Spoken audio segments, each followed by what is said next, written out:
nicaragüense tiene derecho a estar informado. Ahora, el podcast noticioso que te cuenta la realidad del país. Noticias, entrevistas, debates y lo más viral. Te lo contamos ahora. Bienvenidos al podcast de Artículo 66. Les saluda Slish Villechica. Marlene Balmaceda nos presenta un vistazo de los titulares que han marcado este día. Ortega le regala la nacionalidad nicaragüense a una hija del exmandatario Salvador Sánchez Serén. Líderes de diferentes religiones demandan la libertad de los presos políticos de Nicaragua. La nueva ficha de Ortega en el Banco Central ha malgastado fondos del INS y es cercano de grandes empresarios, indican investigaciones. En El Pulso abordamos el incremento de los ataques de Rosario Murillo en contra de la oposición en el mes de aniversario de la insurrección cívica. Iniciamos el podcast ahora, correspondiente a este jueves 7 de abril del 2022. Las 5 del día. Las noticias más importantes. El dictador Daniel Ortega nacionalizó a Dolores Ivette Sánchez Villalta, hija del expresidente salvadoreño Salvador Sánchez Serén, prófugo de la justicia de su país, y a quien también Ortega le regaló la nacionalidad en julio de 2021.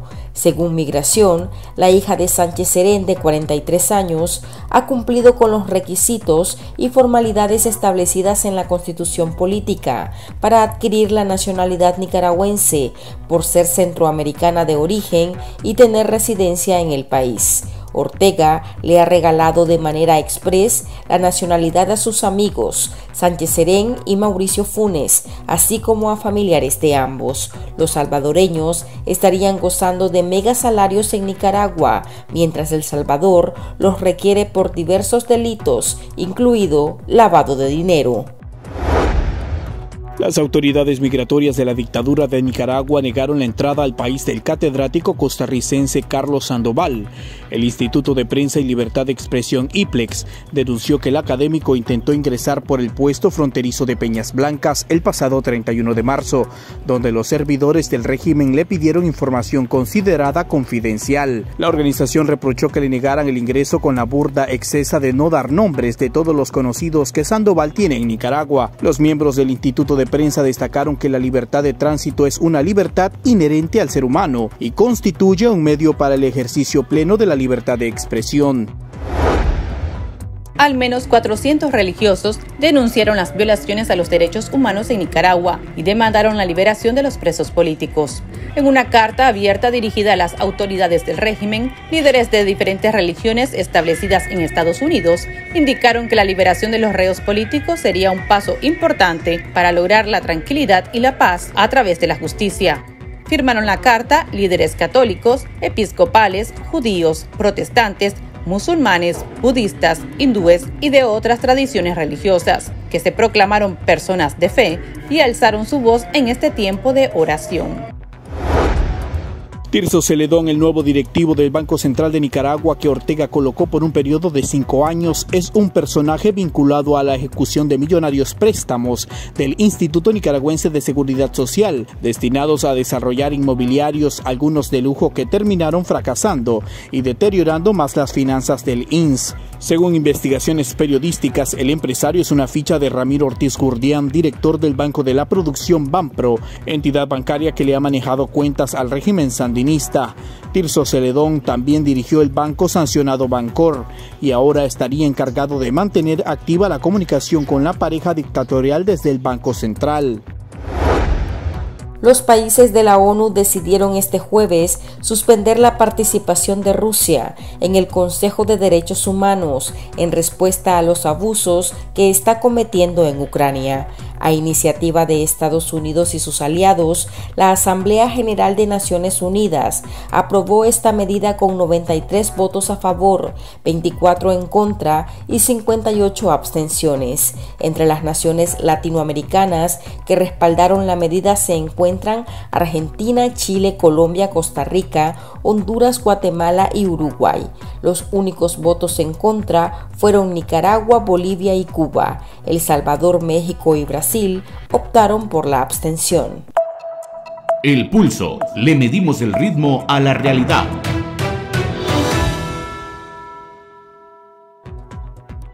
En lo que va del mes de abril, a 4 años de la rebelión cívica en Nicaragua, los discursos de odio por parte de la vicepresidenta ilegítima Rosario Murillo han incrementado contra la oposición, la Iglesia Católica, los presos políticos y el periodismo independiente. En su monólogo telefónico de este jueves, Murillo se atrevió a alterar la letra de algunas estrofas del himno nacional para incluir su violencia contra los opositores. También atacó a los presos políticos, en particular a Lester Alemán. Escuchemos el agravio de Murillo. Salve, salve a ti Nicaragua, en tu suelo y en tu cielo, porque ya no rugen los gritos atronadores del odio, los cañones, las armas que decían que no mataban, ya no rugen, ni se tiñe, y Dios mediante, y con la fuerza de Cristo Jesús, ni se tiñe, ni se teñirá con sangre de hermano, tu glorioso pendón bicolor. Salve a ti, Nicaragua, patria de todos, porque te amamos, te queremos, te defendemos, te vivimos.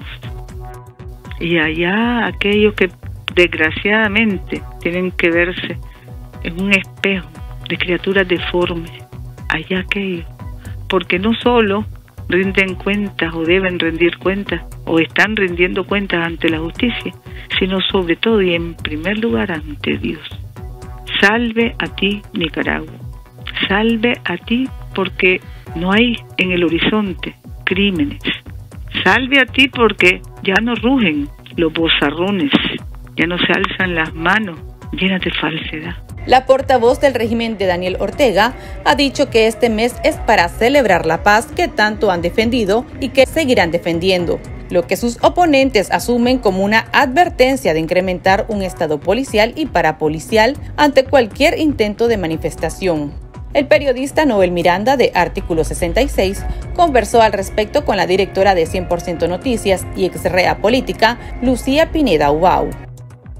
Ellos tratan pues siempre de falsear la realidad y los hechos y tratan pues de vender de que en Nicaragua pues, hubo lo que ellos dicen un intento fallido de golpe de Estado, algo que no fue así, que hubo realmente una orden precisamente de Murillo y Ortega de irse con todo, en el plan vamos con todo para reprimir, para sacar del aire a noticias en este momento, para hacer esa masacre. Y realmente ella sigue en pie, o sea, doña Rosario es maestra de la mentira, es maestra del cinismo, es maestra de la censura, es maestra del cinismo y es una falsa cristiana. O sea, es muy, o sea, a mí yo te voy a decir es la parte que más me irrita, si podríamos así llamarlo, por el hecho de que ella se cree Dios. Nos fue quitar un rótulo de todo lo que nos ha pasado. El mayor dolor que me ha quedado aquí en mi corazón como periodista es que me haya ido a quitar el rótulo de exaltación a Dios, el edificio de 100% Noticias, y que ella se haya puesto su foto junto con la de Daniel Ortega. O sea, ellos fueron a quitar esa exaltación para ponerse ellos en el lugar que nosotros habíamos dedicado en el canal para exaltar a Dios. Entonces, ella se cree, ella y él, ¿verdad? Se creen dioses y quieren imponer su mentira y tratar de hacer la verdad, pero ya todo el mundo sabe cuál es la verdad. En Nicaragua hubo una masacre de Estado, que hay violación a los derechos humanos, hay presos políticos que ellos torturan psicológicamente a estos presos políticos y hasta físicos porque no les dan pues la atención médica. Tienen a personas inocentes en esas cárceles, tienen a periodistas para como parte de su sistema de censura que tienen en Nicaragua. Lucía, ¿consideras que Rosario Murillo está intentando de borrar en su mentalidad, ¿verdad? De borrar de la historia, de la memoria, lo que sucedió hace 4 años? Pues ya quiere tratar de ver otra versión. Pues ellos incluso trataron de hacer el teatro vivo, ¿verdad? En 2018, los famosos memes que la misma gente sacó del teatro que sacaron a la gente, a la que se le olvidó la ruta en que venía. O sea, ellos montaron los simpatizantes sandinistas en un bus y luego le pegaron fuego al bus. Entonces, y después tenían en fila todos los sandinistas, el periódico que nos estaba entrevistando a todos los pasajeros del bus, y todos eran comunistas, y ni se acordaban en qué ruta iban. Entonces, ellos hicieron ese teatro, ellos hicieron esos varios montajes y coreografías. Lo que ella dice ahora, acusando al pueblo de Nicaragua, acusando a medios de comunicación, acusando a los obispos, acusando a periodistas, es todo lo que ella hizo para tratar de manipular una realidad. Y la realidad era y sigue siendo de que el pueblo de Nicaragua no quiere a esa familia dictadora. El pueblo de Nicaragua espera que renuncien inmediatamente, todavía está a tiempo de renunciar, ya, que renuncien el pueblo de Nicaragua, porque el pueblo de Nicaragua, o sea, ya lo ha dado todo, en la búsqueda de la libertad de la nación. Lucía, vos como periodista fuiste y somos parte de la historia. Vos diste cobertura en el 2018, antes del 2018 como tal. Tenés una larga trayectoria periodística, pero hablando del 2018, ¿hay algo que te marca a vos como periodista y que lo recordás muy fuerte al acercarse este 18 de abril? Creo que ver el sufrimiento de la gente. O sea, nosotros como periodistas no nos dábamos abasto de ir a tantos funerales. Nunca en mi vida habíamos cubierto tantos funerales, entierros, velas, porque estaban masacrando a la gente, estaban masacrando a los jóvenes, y pues ciudades bastante afectadas y sufridas, Masaya, Diriamba, que se fueron ellos con todo pues para masacrar. O sea, ver los alaridos de la esposa de Marcelo, ayúdenme, o sea, en media calle, cuando entraron pues policías militares para hacer la operación de limpieza. Entonces me duele pues cómo desprecian al pueblo, cómo desprecian la vida realmente, pues la dictadura que por estar siempre ellos en el poder les vale asesinar, pues les vale masacrar al propio pueblo. Consultamos a nuestros lectores qué opinan sobre la postura de Murillo y su régimen en este mes a 4 años de las protestas sociales. Escuchemos sus opiniones enviadas a nuestro WhatsApp. El chat. Abrimos los micrófonos a nuestros oyentes. Que incremente todo lo que quiera sus ataques, esta vieja demoníaca. Más temprano que tarde, todas sus maldiciones se volverán en contra de ella y en toda su estirpe. Sigue teniendo miedo esa desgraciada. Le tiene miedo porque ellos se temen a las armas, pero no están por voluntad del pueblo, no están por la voluntad del mal nada más. Esto está clarísimo para el ilegítimo Ortega y Murillo. Abril, cuando hace el cambio del calendario del último día, las últimas horas de marzo, y cae el primero de abril, para Ortega y Murillo es algo que es como un trauma que les cayó y se lo van a llevar a la tumba. Porque para Murillo, para Ortega y Murillo, ilegítimos usurpadores del poder, abril significa que un pueblo de diferentes ideologías y credos religiosos le dijo basta ya. Y esa amargura de todos los días de Murillo fortalecen la lucha y será la que se van a llevar a la tumba el día que les toque rendirse a la muerte. Abril vive. Por su parte, Alexa Zamora, integrante de la organización opositora Unidad Nacional Azul y Blanco, UNAP, señaló que abril fue para Murillo un impacto psicológico. Escuchemos las declaraciones de Zamora brindadas al periodista Noel Miranda.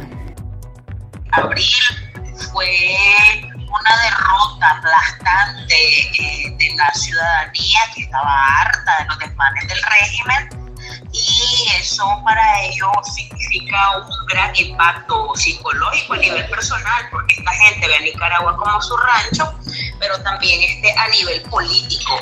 Ese estado de control que Rosario Murillo, pues, y el régimen pensó que tenía sobre toda Nicaragua, se rompió totalmente, y estas fechas son un recordatorio del poder, la capacidad que tiene la ciudadanía para doblarle el brazo al régimen. El hecho para ella de saber que el control que pensaban tener sobre Nicaragua era totalmente ficticio, fue un golpe bastante fuerte. ¿A Rosario Murillo crees que le duele el hecho de que luego de estar apagado, por así decirlo, la oposición antes de 2018, había un control un poquito más fuerte por el régimen, pero el 18 hubo una catarsis, una rebelión? ¿A Rosario le duele eso? Sí, mira, es que lo que se esperaba de una oposición, entre comillas, era verla tal vez en algún partido político o en un movimiento grande y visible, como lo fue antes incluso de Abril, el movimiento campesino, con el que Rosario Murillo se ensañó, o los mismos defensores de derechos humanos.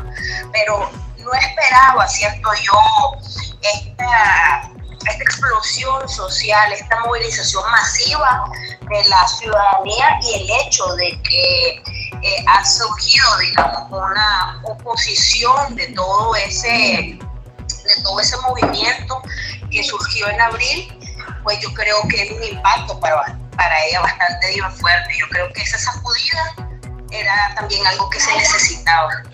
La oposición actualmente se ha quedado en vía online y en discursos por escrito, debido a la represión que se ha encrudecido en Nicaragua. ¿Aún con esta forma de protesta es un estorbo para el régimen? Sí, mira, pues lo único que tal vez tendría que decir que no es que la oposición se haya quedado solamente online, sino que eso es lo que se ve. Y lamentablemente, pues la gente visible, por decirlo así, de alguna manera, que ha quedado libre y está exiliada, pues la manera en la que ha podido hacerlo de manera visible es eso. Pero hay mucha gente en Nicaragua resistiendo, que está organizada, otra que no está organizada y son oposición, y hay que decirlo, pero que en este momento, pues ese es, digamos, el gran reto de la oposición. Cómo hacer resistencia más allá, digamos, de las vías que tenemos disponibles.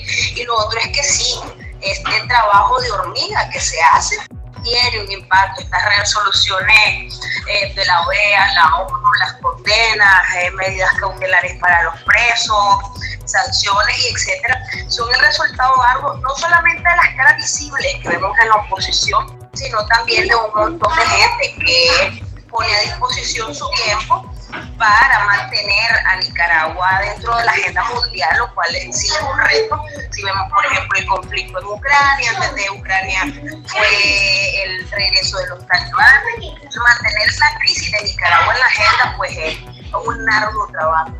Hubo un sinsabor en el 2020 con esto de formar una coalición de los grupos opositores que al final se desintegraron. Ya la coalición como tal pues ya no se escucha. La Alianza Cívica igual pues no suenan mucho, igual la UNAP suena, pero no es como antes esa unidad que se quería conquistar. ¿Cuál sería el reto para la oposición? Coaliciones, que fue un proceso sumamente apresurado, fue una unidad, por decirlo de alguna manera, un poco no trabajada, no fue resultado de un proceso orgánico, fue algo que se hizo pues porque decían que hay que estar juntos a toda costa, pero yo creo pues que ya, como dijiste, se demostró que esto no es una manera efectiva de hacerlo. Sin embargo, la unidad en la acción es mucho más relevante. Si bien es cierto, como vos decís, y yo coincido totalmente, el reto de la oposición es mantenerse vigente, mantenerse relevante, es decir, que las cosas que la oposición haga tengan un impacto en contra del régimen, pero también que la población pueda conectar con esas acciones y pueda verlas, pueda tener Y el tipo de unidad, digamos, que se requiere para esto, eso precisamente, una unidad en la acción, en la cual no necesariamente todas las organizaciones estén bajo la misma sombrilla, pero todas estén hablando, todas se estén coordinando, se esté llevando, digamos, no una causa, pero una estrategia como consensuada, que eso siento yo que va a permitirle a la oposición ser más efectiva y enfrentar los retos, pues, que no son menores. La oposición está presa, o sea, las caras visibles de la oposición, por decirlo, no toda la oposición está presa. Las personas opositoras en los territorios sufren persecución y acoso todos los días. La gente tiene miedo y no se siente 100% identificada con las propuestas de la oposición, porque no hemos tenido la habilidad de transmitirlas de una manera eficaz. Entonces el reto es reinventarse como oposición en general para poder seguir trabajando, mejorando la forma en la que trabajamos unidos. Para estar al tanto del acontecer nacional y conocer las voces calificadas sobre la realidad nacional, ahora el podcast informativo sobre Nicaragua.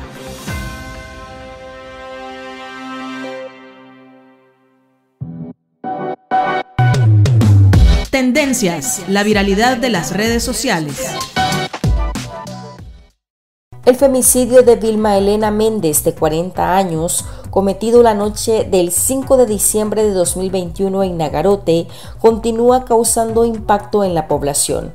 El miércoles pasado se realizó la audiencia inicial en contra del yerno y la hija de la víctima, de nombre Hermógenes Crescencio Blanco, de 58 años, y Sheila Méndez Bonilla, de 22, señalados de quitarle la vida a la mujer de manera atroz. El cuerpo de Vilma fue encontrado 3 meses después, semienterrado en el patio de la vivienda de su yerno.